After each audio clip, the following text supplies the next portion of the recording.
Baik, terima kasih. Kita lanjut untuk sesi yang selanjutnya, yaitu mengenai kerusakan yang diakibatkan oleh aktivitas dari vertebrata hama. Jadi langsung saja mungkin saya share screen aja.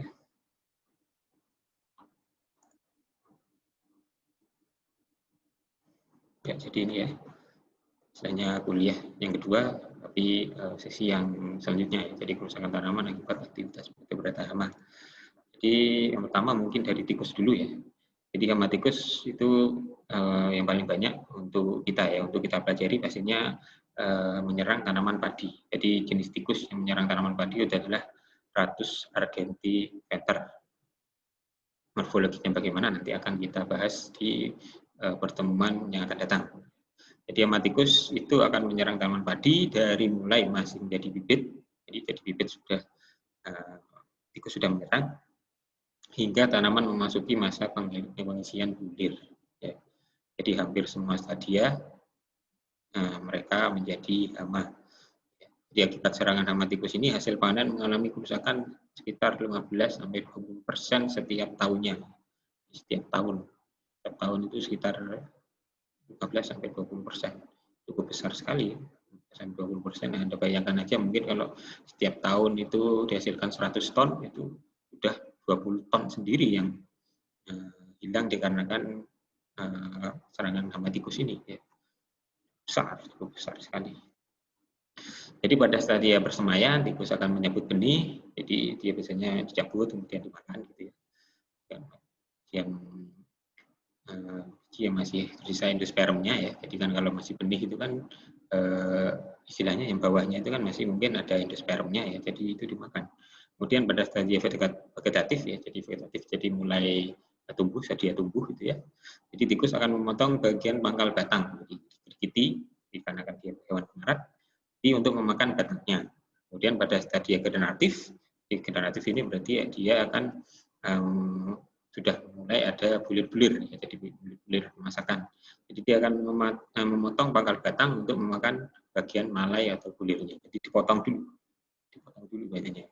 Nah, jadi biasanya potongnya itu di bagian tengah-tengah atau agak ke pangkal gitu ya, pangkal dari tanah ya. Jadi kerusakan oleh satu ekor tikus adalah 5 rumpun padi. Ya.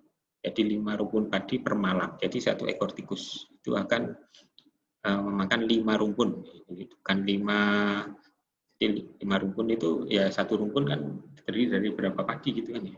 Jadi kalau kalau yang sudah tahu pastinya tahu ya. Jadi 5 rumpun itu bagaimana? Di 5 rumpun per malam pada stadia anakan maksimal, kemudian 7 rumpun pada 7 rumpun padi itu per malam pada stadia primordia itu istilahnya dia mau istilahnya vegetatif ya.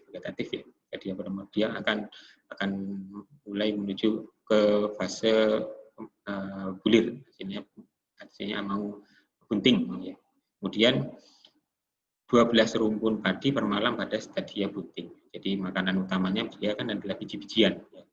Jadinya saat stadia bunting, ya, itu malah tambah ganas. Jadi 12 rumpun padi per malam. Jadi satu ekor tikus. Kemudian perlu diketahui bahwasanya tikus akan mengerat batang padi dengan perbandingan 5:1 ya. Nah, 5-nya apa? Jadi sebanyak 5 batang padi itu akan dikerat untuk mengasah giginya. Jadi mengasah giginya. Jadi iseng banget gitu ya tikus ya. Iseng-iseng yang merusak sekali gitu ya. Nah, jadi sebanyak 5 batang padi yang mana itu hanya dikerat untuk mengasah giginya. Sementara yang satu itu digunakan memang benar-benar untuk dimakan. Berarti dia istilahnya kalau hewan yang rakus, tapi sebenarnya yang dimakan ya cuma itu aja, satu gitu aja ya. Nah, dia memang adalah hewan perusak ya. Jadinya kalau koruptor itu disamakan dengan, diistilahkan dengan tikus ya mungkin ya seperti itu ya. Dia otaknya kotor gitu. Rakusnya. Jadi untuk gejala tikus ya, dia sifatnya khas untuk yang di padi ya. Jadi banyaknya dia di sini ya. Jadi di tengah-tengah dia akan terlihat gundul. Ya, jadi padi itu bila petakan ini ya, ada petakan ini di tengah-tengahnya gundul. jadi gundul seperti ini ya. Jadi mengapa begitu? Hal ini diperkirakan dikarenakan tikus itu punya daya observasi yang cukup tinggi. Jadi dia itu kan punya rasa penasaran yang tinggi sehingga dia coba-coba gitu. Jadi mungkin awalnya semalam mungkin di sini kayaknya tikus itu kan pemalu ya. Jadi dia akan menyerang sejauh mungkin yang jauh dari manusia. Jadi dia tahu, mungkin dia kan di sarangnya di sekitar pematang-pematang ini. Nah, kemudian dia akan observasi sampai, sepertinya mulainya dari tengah ini sepertinya. Jadi seperti itu. Jadi dikarenakan dia dari rasa penasaran itu, tikus itu kan punya rasa penasaran yang sangat tinggi, sehingga dia boleh dikatakan hewan yang cerdas. Sebenarnya tidak juga. Tikus itu jalannya cuma itu aja sebenarnya ya. Jadi kalau Anda ingin mengendalikan hama tikus, sebenarnya dari jalannya aja. Di jalannya tikus itu sama. Jalan masuk dan kembali itu sebenarnya sama. Jadi tikus itu jalan masuk dan jalan kembalinya itu sebenarnya sama. Karena kan dia akan mengeluarkan bau-bau ya. Dari bau-bau, jadi nanti dia akan terus ikut membau itu. Jadi penglihatan dari tikus itu kan sangat buruk. Nah, sehingga dia akan mengeluarkan zat bau-bau itu, yang mana dia akan mengikuti itu. Nah, jadi kalau Anda tahu jalurnya, jalur tikus, itu bisa dikendalikan. Kalau di rumah ya, kalau di sawah kan susah. Nah, jadi seperti itu. Nah, jadi seperti ini ya. Jadi dia ada di tengah. Jadi ini roboh semua ya. Nah, ini kan masih ada. Jadi dia di tengah nih. Dikarenakan dia punya kemampuan observasi yang cukup bagus di observasi. Jadi dia sebelum menyerang itu biasanya observasi dulu. Jadi kalau Anda perhatikan kalau di rumah ya, itu mereka sama saja, semua tikus seperti itu ya. Jadi dia akan observasi dulu, nyari dulu, ada makanan di sini. Kalau ketemu manusia dia kan akan lari ya. Nah, nanti kemudian malam berikutnya dia kan pasti seperti itu lagi. Nah, jadi kita hanya melihat jalurnya di sini. Kita perhatikan jalurnya kalau di rumah ya. Nah, kalau di rumah itu kan banyak kan, masa mau di rumah itu sampai 100-an tikus kan nggak mungkin. Ya, kalau di sawah mungkin aja ya. Jadi selain mungkin di tanaman padi juga menyerang tanaman pangan lain seperti jagung. Jadi seperti ini dikit-dikit ya.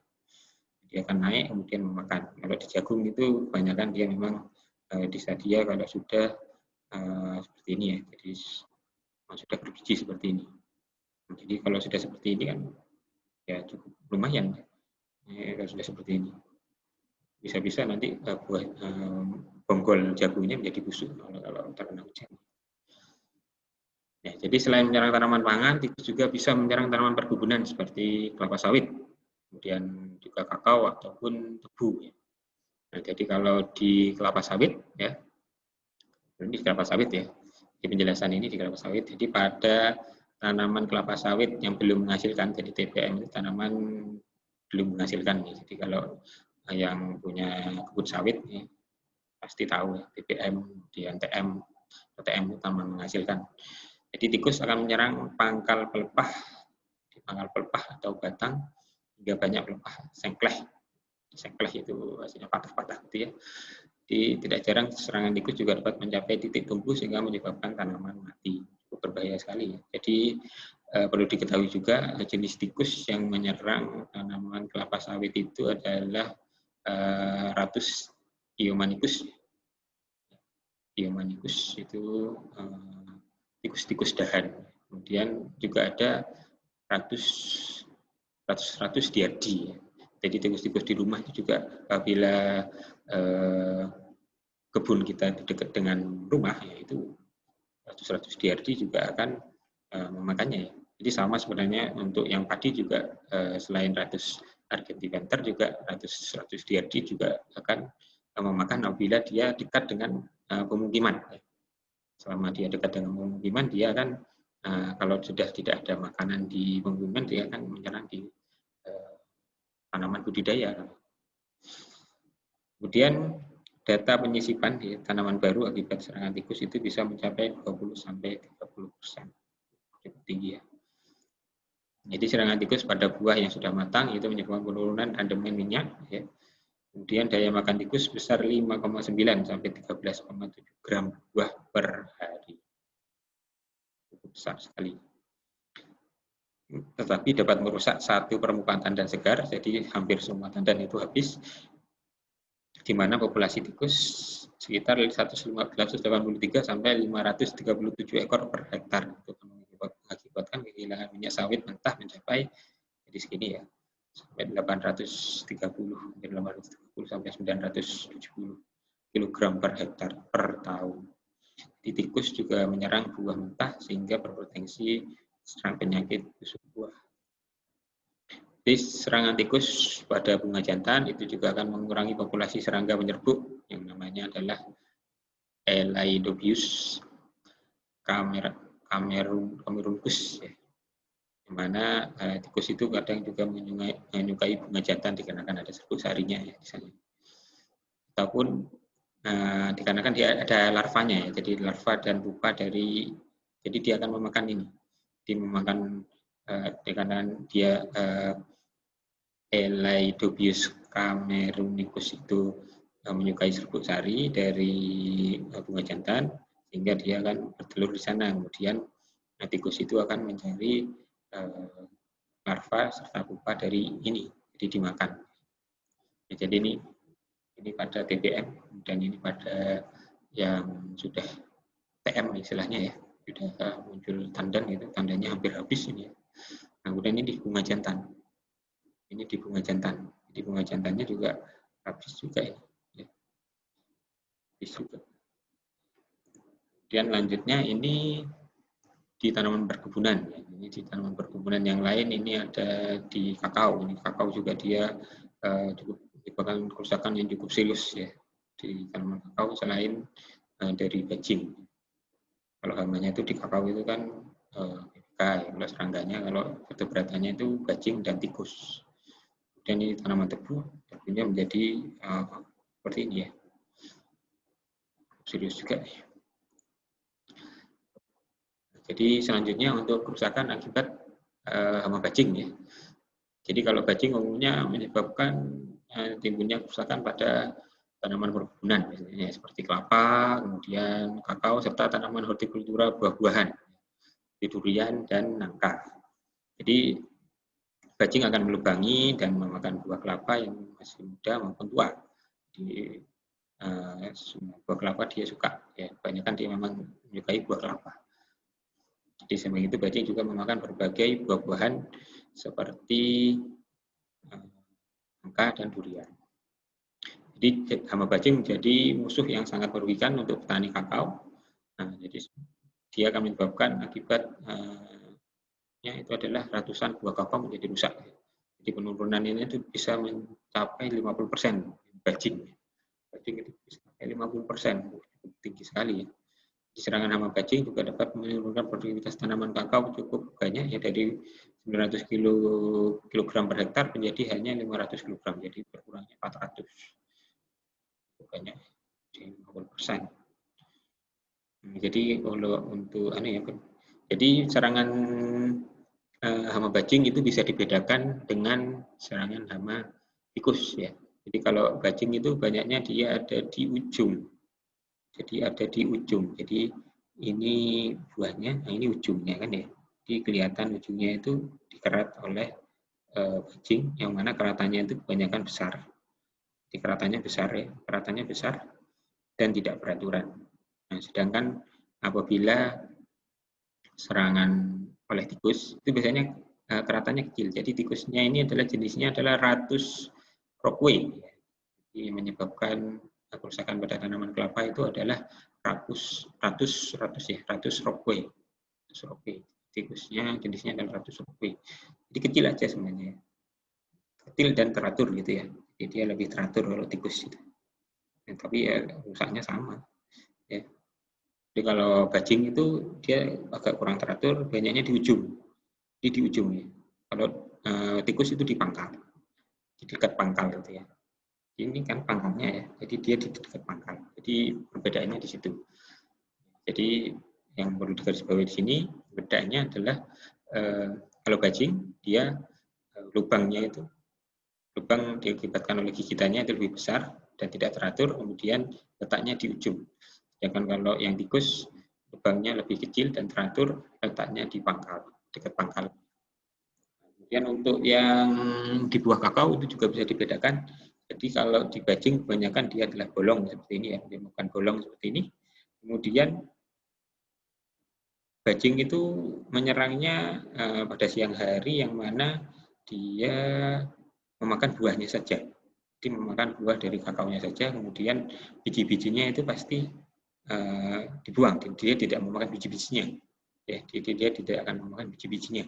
Jadi bijinya yang dibuang seperti ini. Jadi kalau ciri khasnya biasanya kalau buah kakaonya itu sudah masak, kemudian bolong seperti ini dan berceceran biji-biji seperti ini, berarti itu adalah ciri khas dari serangan hama bajing. Kemudian kalau hama tikus, dia kebanyakan di buah yang belum sampai tingkat kematangan yang sempurna ya. Jadi seperti ini ya. Jadi ini belum matang, buah-buah yang masih muda. Di mana keratannya seperti ini, dia tidak akan sampai berlubang seperti tupai itu dan seperti bajing tadi ya. Jadi seperti bajing tadi. Jadi keratannya seperti ini, yang mana dia akan memakan buah sekaligus bijinya. Jadi ya, kalau Anda lihat itu bijinya sudah habis semua ya. Jadi tersisa seperti ya kerat-keratannya itu aja. Jadi kerat-keratannya aja. Jadi kalau tikus seperti itu ya. Jadi kalau Anda menemukan kasus yang ada di lapangan, mungkin kalau di kebun kakao gitu ya, kalau bolong seperti ini, kemudian tersisa biji-biji seperti ini, di bawahnya itu biji-bijinya berserakan, berarti itu adalah hama dari bajing. Sedangkan kalau buahnya itu masih muda, kemudian dia akan memakan buah dan bijinya, jadi yang tertinggal itu adalah keratan-keratan seperti ini, itu adalah hama tikus. Jadi bedanya seperti itu ya. Kemudian masuk ke landak ya. Kalau landak ini tidak terlalu menyebabkan kerusakan yang besar. Di landak salah satu hewan hama pada perkebunan khususnya sawit ya. Ada daerah yang masih dikembangkan. Jadi makan landak itu sebenarnya adalah landak itu sebenarnya omnivora ya. Boleh dibilang dia omnivora. Dia makannya adalah umbi-umbian, kangkung gitu ya. Jadi hama ini merusak tanaman kelapa sawit mudah dengan dia mengharap pangkal batang, kemudian memakan jaringan umbut itu yang sawit muda. Umbut itu kan masih belum. Jadi kalau kelapa itu seperti umbut gitu ya, belum ada pohonnya ya. Jadi apabila bagian tanaman kelapa sawit yang terserang itu sangat berat, itu dapat mengakibatkan kematian dari tanaman. Jadi pencarangan yang dilakukan oleh hewan mamalia seperti landak ini biasanya memang tidak berlangsung lama seperti serangga ya. Kalau serangga itu kan biasanya sekalian bertelur di sana, dikarenakan dia sekalian bereproduksi di sana. Kalau hewan seperti mamalia itu kan masa jarang sekali yang ada bereproduksi di buah itu hampir tidak ada. Kebanyakan dia pasti akan membuat sarangnya itu kalau landak ini kan sarangnya di tanah, jadi dia menghuni ke tanah. Tikus pun sama, jadi tikus kan punya sarang di tanah ya. Tikus sawah ya. Di Ratus argentiventer. Kalau tikus riol atau tikus rumah ya. Jadi kalau tikus riol itu kan ada di saluran-saluran air, kalau tikus rumah itu kan ada di atap-atap seperti itu ya. Jadi ini contohnya ini di umbut dari kelapa sawit ya. Ini mau dimakan. Ini yang masih muda ini ya. Jadi ini kalau sudah ada buahnya istilahnya. Nah ini kan buah sawit itu adanya di atas ya. Kalau ini mungkin yang buah sawit yang masih muda ya.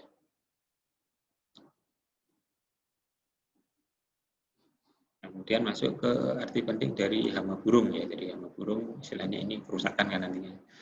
Jadi kerusakan yang diakibatkan oleh hama burung. Jadi hama burung umumnya menyerang pada padi ya. Jadi padi. Ini biasanya burung-burung bibit itu akan menyerang tanaman padi saat menjelang panen. Jadi mengapa mereka akan menyerang saat menjelang panen? Dikarenakan di saat itu sudah istilahnya kompetitornya juga sedikit, ya, kompetitornya sudah sedikit. Selain itu memang dia memang sukanya memang ya sudah masak beneran. Dia sudah masak beneran, beda seperti tikus yang tadi mau dari awal sampai mangkuk masakan itu mereka akan makan. Jadi rakus sekali. Belum sampai masak beneran ya mereka akan makan, sudah makan. Dia burung umumnya menyerang tanaman padi secara berkelompok. Istilahnya dia adalah gregaria yang kemarin kita bahas ya, gregaria, sehingga mengakibatkan hasil panen bisa anjlok sampai 50% kalau ini serangannya berat.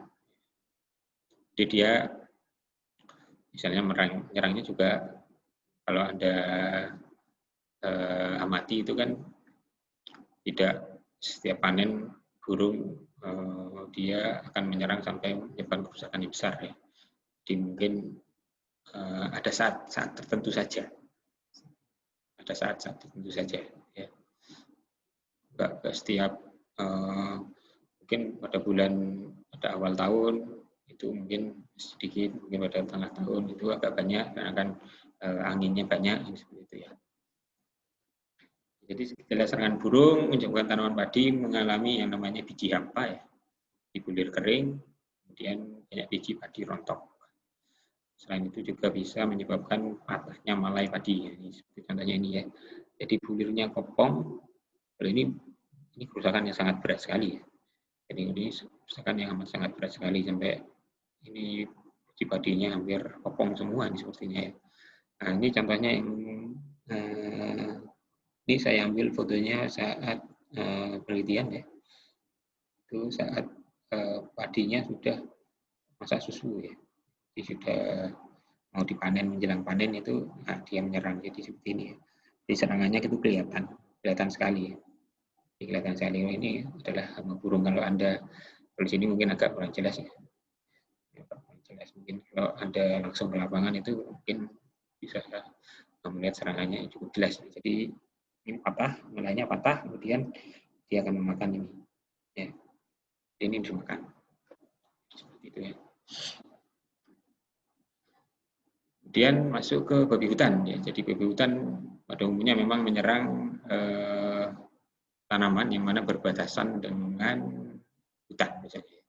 Jadi dia itu kan banyaknya hidupnya di hutan. Ya. Kalau ada taman budidaya yang dikembangkan di dekat hutan itu banyaknya dia akan menyerang di sana. Di hama babi hutan menyerang berbagai tanaman tanian, pangan, perkebunan ataupun juga kehutanan. Hortikultur pun juga masuk ya. Jadi tanaman pangan yang sering diserang itu adalah jagung, kemudian ubi kayu, dan tanah ya. Jadi sementara tanaman perkebunan yang sering diserang biasanya sawit dan karet.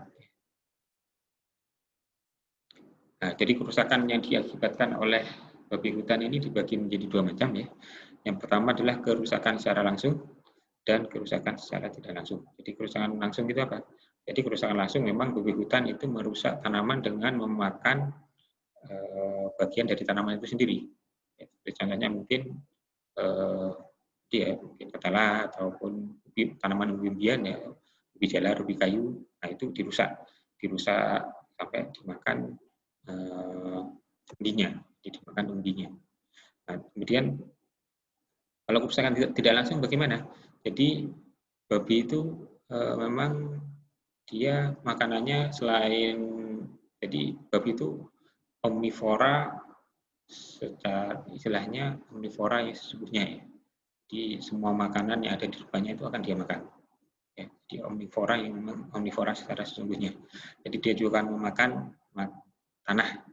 Tanah itu juga akan dimakan. Jadi biasanya sukanya menggerut-gerut tanah gitu ya. Dia akan mencari cacing. Jadi cacing itu bukan makanan juga. Jadi digendus-gendus, kemudian kalau di situ ada cacing, jadi penciumannya cukup tajam ya. Di mengendus-gendus jadi tanahnya juga kan punya gigi taring gitu ya. Jadi diacak-acak gitu tanahnya. Nah, kemudian Nah, secara tidak langsung kalau ada tanamannya di situ pastinya kan akan teracak-acak ya. Meskipun dia tidak memakan tanaman itu. Nah, dia hanya mencari cacing. Cacing kan banyaknya apabila ada tanaman, cacing juga tanah yang subur itu pasti banyak cacing. Nah, dia kan mencari cacing itu. Cacing digunakan sebagai sumber protein bagi hutan.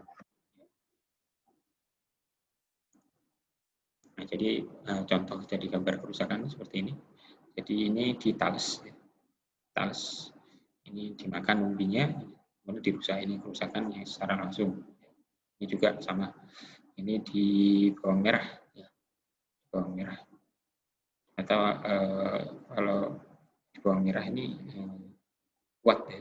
Jadi bebutan. Jadi saya kurang paham juga kenapa bebutan kok mau yang memakan bawang merah. Gitu ya. Jadi ambil nangis-nangis mungkin gitu ya. Nah, jadi kalau ini di bedengan dari wortel, jadi kemungkinan ini kerusakan yang secara tidak langsung. Jadi bedengannya sudah jadi, kemudian dikarenakan dia mungkin mengais-ngais mencari itu tadi ya, cacing itu, ya akhirnya jadi dirusak seperti ini. Ya, nambah-nambah kerjaan petani lagi ya. Kemudian kalau ini di ya, di tanaman-tanaman di umbi-umbian, di mana dia akan merok gitu ya, di tanahnya dikerok. Nah, ini kalau di tanaman perkebunan biasanya dia akan mengerat-ngerat sebenarnya ya. Ini dikerat sehingga nantinya mengurangi hasil latex yang ada karet. Dan kalau yang di kelapa sawit seperti ini ya, jadi dimakan gitu ya, istilahnya lembutnya gitu, lembut gitu ya, dimakan pada saat masih muda. Selanjutnya adalah hama monyet ya. Di hama monyet itu menyerang berbagai tanaman, mulai dari karet, kakao, tebu, kopi, kelapa sawit ya. Dan kalau hortikultur itu tanaman-tanaman pastinya sukanya pisang, pepaya, mangga, jambu. Ya. Jadi seperti itu. Jadi hama monyet ini hidup berkelompok, menyerangnya juga berkelompok. Berarti dia adalah istilahnya gregaria. Yang mana jalurnya itu tetap. Di jalurnya ya itu saja. Jalurnya itu saja. Jadi monyet akan memakan buah, kemudian pucuk-pucuk tanaman, daunan muda, hingga ranting dan cabang tanaman. Jadi kerusakan yang ditimbulkan biasanya itu kalau ini di kebun kopi ya. Kebun kopi itu bagian pucuknya tanaman kopi yang masih muda itu, sehingga nantinya akan mengganggu pertumbuhan vegetatif. Yang mana lama-kelamaan tanaman kopi menjadi mati. Ini diambil dari penelitian dari Pusat Koka ya. Jadi ternyata ini di Andong Sari kalau nggak keliru. Saya dapatnya itu di penelitiannya di Andong Sari. Dari jurnal istilahnya.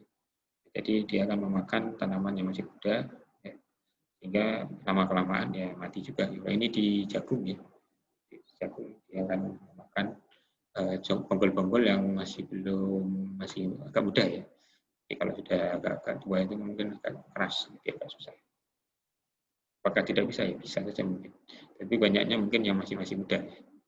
Di bonggol-bonggol jagung ini kan kelihatan ini masih agak terlalu belum masak banget. Kemudian selanjutnya ke orangutan ya. Jadi kalau orangutan itu sebenarnya pada dasarnya bukan hama ya, tapi dikarenakan memang kerusakan ekosistemnya sehingga membuat makanan yang ada di ekosistem tersebut menjadi berkurang sehingga dia mau nggak mau alih fungsi lahan ya istilahnya. Alih fungsi lahan dari yang tadinya hutan dan menjadi perkebunan sawit, banyaknya kan seperti itu. Nah, sehingga habitat dari orangutan itu menjadi terganggu. Nah, mau nggak mau, akhirnya terpaksa mereka harus hidup di kebun sawit seperti itu ya. Jadi karena memang habitatnya sudah dirusak dan diganti kebun sawit, ya mau nggak mau mereka akan ke kebun sawit. Salah siapa ya? Ya kita tidak bisa menyalahkan ya, mungkin dari sawit juga kita akan memperoleh devisa yang cukup besar. Tapi mungkin ya kita istilahnya nantinya seharusnya pemerintah punya kebijakan yang mana bisa istilahnya membatasi perluasan lahan sawit seperti itu ya. Sehingga kelestarian dari orangutan juga tetap terjaga. Jadi khususnya yang orangutan yang di Sumatera ini sudah critical endanger ya, kalau di kemarin statusnya di IUCN itu ya, critical endanger. Jadi mungkin perlu suatu istilahnya kalau undang-undangnya sudah jelas ya, dikarenakan orangutan itu hewan yang dilindungi, tidak boleh dibunuh. Hanya saja mungkin penerapannya, jadi penerapan dari undang-undang tersebut itu yang tidak lanjut dari undang-undang itu yang mungkin masih tidak lanjut di lapangan ya, mungkin masih banyak yang pembunuhan terhadap orangutan itu masih banyak. Jadi orangutan pada umumnya akan menyerang tanaman palawija, kemudian daun tanaman, kulit kayu, bunga dan buah-buahan ya. Dan itu juga kalau di perkebunan sawit itu memakan embut. Nah sebenarnya ini ya. Jadi orangutan akan menyerang tanaman pertanian ada di pinggir hutan, tegalan, ladang, di mana itu berbatasan langsung dengan hutan. Ya. Biasanya dia akan menyerang dalam kelompok besar. Jadi orangutan lebih menyukai tanaman yang dewasa, yang mana sudah menghasilkan buah, serta merusak bagian ranting tanaman dewasa untuk membuat sarang, sarang selam musim buah, ya, seperti durian. Jadi selain itu adanya kerusakan habitat, mereka kehabisan pasokan pakan, ya, sehingga kemudian memakan umbut sawit. Sebenarnya dalam keadaan normal, tanaman sawit itu hampir tidak memberikan pakan apa-apa ya bagi orangutan. Jadi umbut itu dikarenakan dia akan makan umbut karena kan memang terpaksa. Jadi apalagi kalau tanaman sawit yang sudah menghasilkan ya dia tidak akan memakan sebenarnya gitu loh. Karena kan itu dikarenakan tidak ada pakan lagi sehingga nantinya dia akan memakan umbut. Umbut itu kan tanaman yang masih baru itu ya, umbut kelapa itu ya. Nah, sehingga nantinya kelapanya juga bisa tumbuh, kelapa sawit sama seperti kelapa ya. Jadi kerusakan ini mendapat kerusakan yang luar biasa. Jadi seperti oleh ini di kebun pisang, jadi kebunnya dirusak gitu ya. Kebun pisang, jadi kebun warga oleh orangutan. Kemudian selanjutnya ini yang terakhir adalah gajah. Jadi sama seperti orangutan, pada dasarnya gajah bukanlah hama. Tapi beberapa daerah misalnya Sumatera itu gajah sering mengganggu tanaman pertanian sehingga digolongkan sebagai hama. Jadi mungkin pembukaan lahannya mungkin kita tidak mengetahui jalur migrasi dari gajah ya. Jadi gajah itu kan punya jalur migrasi yang mana itu jalur migrasinya tetap sama seperti monyet dan lainnya itu biasanya jalur migrasinya tetap ya. Nah, saat jalur migrasi itu yang dilalui kan tetap kemudian apabila di tengah-tengah itu mungkin saat itu mungkin nggak ada tanaman. Nah, setelah itu dibuka sehingga ada tanamannya kan bukan salah gajahnya juga. Oh, ini jalan saya dulunya. Nah, seperti itu ya. Loh, ini kok ada tanaman. Nah, mungkin gajah meskipun atau istilahnya dia hanya sebagai jalur migrasi, akhirnya dijajah. Gitu ya. Nah, kalau diinjak mungkin nggak terlalu besar. Kalau dijak-injak dan dimakan gitu ya, yang akan menyebabkan suatu kerusakan yang besar. Tanaman pertanian yang sering diserang itu berupa tanaman pangan, perkebunan, betul-betul dari semua ya. Di tanaman pangan yang dijadikan pakan gajah biasanya adalah jagung, kacang-kacangan. Ya, kalau perkebunan itu biasanya sawit. Jadi kelapa dan kelapa sawit. Dia sama juga makan umbutnya saja sebenarnya. Nah, kalau yang hortikultur itu biasanya pisang, mangga, tanaman buah-buahan. Ya. Jadi tanaman pertanian yang diserang umumnya adalah tanaman di areal perkebunan, jadi berbatasan langsung dengan dan habitat gajah. Jadi contohnya pada perkebunan Paratas migran, misalnya itu ya. Jadi kerusakan itu adalah berupa injakan, tumburan badan. Jadi kalau ada pohon yang ditumbur gitu kan bisa patah ya. Gajah itu hewan terbesar, mamalia terbesar ya, di darat. Kita kerusakan dilakukan oleh belalai gajah, jadi belalai di blit gitu ya.